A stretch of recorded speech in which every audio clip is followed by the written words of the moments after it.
নমস্কাৰ আপোনালোক সকলোকে মোৰ ইউটিউব চেনেল montu'sspecialলৈ স্বাগতম জনাইছো আৰু আজি আৰম্ভ কৰিবলৈ আগবাঢ়িছো মোৰ চেনেলৰ অন্য এটা ভিডিঅ'। আপুনি যদিহে মোৰ চেনেলত নতুনকৈ আহিছে তেনেহলে মোৰ চেনেলটো সাবস্ক্ৰাইব কৰিবলৈ নাপাহৰিব আৰু কাষতে থকা বেল আইকনটো টিপি দিব। তেতিয়া মই দিয়া প্ৰতিটো ভিডিঅ' আপোনালোকে প্ৰথমতে লাভ কৰিব। আহক পলম নকৰি আজিৰ ভিডিঅ'টো আৰম্ভ কৰোঁ। কাইলৈ ঘৰত সৰুকৈ নিয়ম আছে। ৰমেনৰ ঘৰত দুদিনৰ পিছত ল'ৰাটোৰ বিয়া। বা কাৰোবাৰ ঘৰত দুদিনৰ পাছত সবাহ আছে।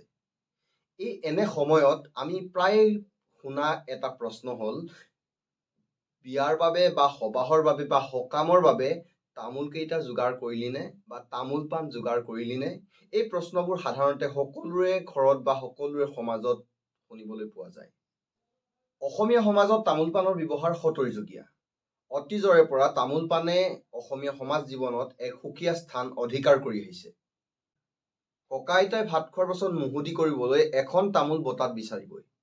সেয়া লাগিলে শিৰমৰা তামোলেই হওক নাইবা কণগেলা তামোলেই হওক। ভাল তামোল হলেতো কথাই নাই। সেই প্ৰথা আজিও আমাৰ ঘৰত চলি আহিছে।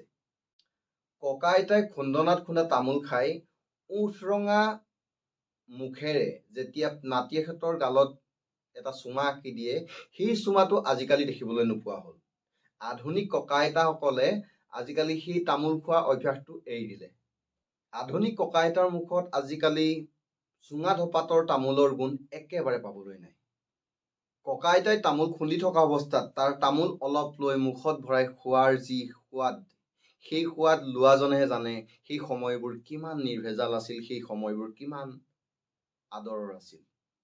আপোনালোকলৈ কিন্তু এটাই অনুৰোধ, তামোল খাওক, কিন্তু পিক য'তে ত'তে নেপেলাব। পিক পেলাবলৈ এটা পিকদানি নাইবা এটা ডাষ্টবিন ব্যৱহাৰ কৰিব। তেতিয়া সকলো ঠাই সুন্দৰ পৰিষ্কাৰ হৈ থাকিব, আপোনালোকে তামোল খোৱাও বাদ নপৰিব। তামোল পাণক লৈ বিভিন্ন ধৰণৰ ফকৰা অসমীয়া সমাজ জীৱনত চলি আহিছে। তাৰ ভিতৰত কেৰ্কেটুৱাই তামোল খাই নেউলক ধৰি কিলায়। হাথৰ এনেধৰণৰ ওপৰৰ পৰা পৰিল লাটুম, লাটুমক ধৰি টিকা কাটিম। নাইবা চাৰিটা চৰাই চাৰিটা ৰং, গাঁতত সোমালে হয় এটা ৰং। এই ধৰণৰ ফকৰা আৰু সাথৰ অসমীয়া সমাজ জীৱনত বহুলভাৱে প্ৰচাৰিত হৈ আহিছে। আমাৰ সমাজত সবাহ, সকাম, বিয়া, ভাওনা বা নামঘৰলৈ গৈ শৰাই এখন দিলে শৰাইখনৰ লগত তামোল পাণ আৰু এটা অৰিহণা দিলেহে শৰাইখন সম্পূৰ্ণ হয়। গতিকে তামোল পাণৰ গুৰুত্ব অসমীয়া সমাজ জীৱনত কিমান আপোনালোকে জানে। এখন শৰাইত সাধাৰণতে দুটা তামোল আৰু দুখিলা পাণ দিয়া হয়। সমজুৱা শৰাইত ভকতৰ সংখ্যা সাপেক্ষে তামোল আৰু সম পৰিমাণৰ পাণ দিয়া হয়। কিন্তু ঠায়ে ঠায়ে এখিলা পাণ আৰু এটা তামোল দিয়াৰ নিয়ম চলি আহিছে। আন কিছুমান ঠাইত এথোক তামোলৰ সৈতে সম পৰিমাণৰ পাণ দিয়াৰ নিয়মো প্ৰচলিত হৈ আহিছে। আমাৰ সমাজত বিয়া বুলি ক'লে তামোল পাণ নহ'লে যে একোৱেই নহয়। দৰা ঘৰে ছোৱালী ঘৰত তামোল পাণ পেলোৱাৰ পাছতহে আত্মীয় বা ৰাইজক বিয়ালৈ তামোল পাণ দি নিমন্ত্ৰণ কৰিব পাৰে। মূৰত তেল দিয়া, আমদালি গঠা বা ৰাইজক আপ্যায়ন কৰা, এই সকলো কামত যেন তামোল পাণৰ অবিহনে একোৱেই নহয়। কোনোবাই যদি বিয়া ঘৰত তামোল এখনো নাপায় তেনেহ'লে ক'বই, হেৰ' আজি বিয়ালৈ গৈছিলো তামোল এখনো নেপালো। আচলতে অসমীয়া সমাজ জীৱনত তামোল পাণৰ গুৰুত্ব বহুত বেছি।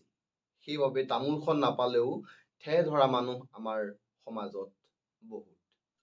আজিকালি প্ৰিণ্টেড বিয়াৰ নিমন্ত্ৰণী পত্ৰই তামোল পাণৰ গুৰুত্ব কমাই আনিছে যদিও গাঁও অঞ্চলত ইয়াৰ ব্যৱহাৰ বৰ্তমানেও চলি আহিছে। তামোলৰ কথা ক'লে আমাৰ মনলৈ আহে থুৰীয়া তামোলৰ কথা। এফাল পাণ নুৰিয়াই তাত এটুকুৰা তামোল ভৰালেই সেই তামোলখনক কোৱা হয় থুৰীয়া তামোল।